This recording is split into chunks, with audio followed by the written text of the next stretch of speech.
Welcome to AKM channel. ఈరోజు మీకు white Chenna salad ఎలా చేయడం చెప్పిపోతాను. నేను దీనికి కావాల్సిన పదార్థం ఏంటో చూడండి. నేను ఒక 3/4 కప్ అంతా ఆల్రెడీ చెన్న నానబెట్టి దీన్ని బాయిల్ చేసి పెట్టుకున్నాను. దీంట్లో కొద్ది క్యారెట్, కొద్దిగా నేను కీరా తీసుకున్నాను, ఆల్రెడీ తురిమి పెట్టుకున్నాను. దీన్ని నేను టేస్ట్ అయిన సాల్ట్, ఒకే ఒక కొద్దిగా నేను యాడ్ చేసుకున్నాను. దీన్ని చాట్ మసాలా, పచ్చిమిర్చి, ఒక్క లెమన్, కొద్ది కొత్తిమీర తర్వాత యాడ్ చేసుకుంటాను. నేను రెండు ఎలా చేయడం చూపిస్తాను. నేను ఇప్పుడు ఒక బౌల్ తీసుకున్నానండి. ఈ బౌల్లో చెన్న యాడ్ చేసుకుంటాను. నేను క్యారెట్ అంతా ఎక్కువ వాడట్లేదు కాబట్టి నేను కొంచెం వాడుకుంటున్నానండి. కొద్దిగా పచ్చిమిర్చి వేసేటి మంచి కొంచెం చేతితో కలిసి వేసుకోండి, లేకపోతే అది నోటికి తగులుతుంది. అట్లనే పిల్లలు అయితే తినదు, ఇష్టపడరు.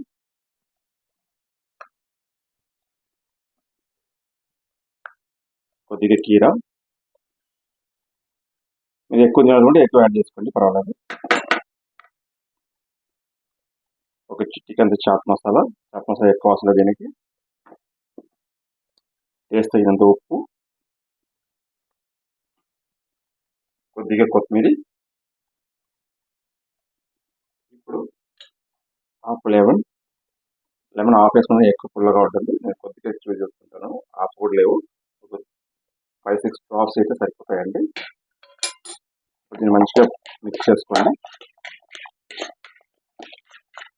ఈ లెమన్, కీరా, కొత్తిమీర, పచ్చిమిర్చి అనేది టేస్ట్ ఎక్కువ మీకు చాలా బాగుంటుంది, టేస్ట్ మంచిగా ఉంటుంది కాబట్టి.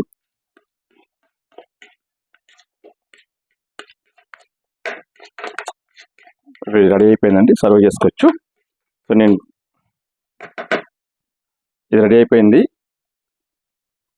సర్వ్ చేసుకోవచ్చండి. ఇది చాలా మంచిగా ఉంటుంది, చాలా టేస్ట్ బాగుంటుంది. ఎందుకంటే కీరా, పచ్చిమిర్చి, మీకు ఆ కొత్తిమీర ఫ్లేవర్ అనేది దీనికి యాడ్ అయిన తర్వాత మీకు చాలా టేస్ట్ బాగుంటుంది. స్వీట్ సాల్ట్లో మీరు ఇలాగే ట్రై చేయండి, ట్రై చేసి నాకు కమెంట్ చేయండి టేస్ట్ ఎలా ఉందని.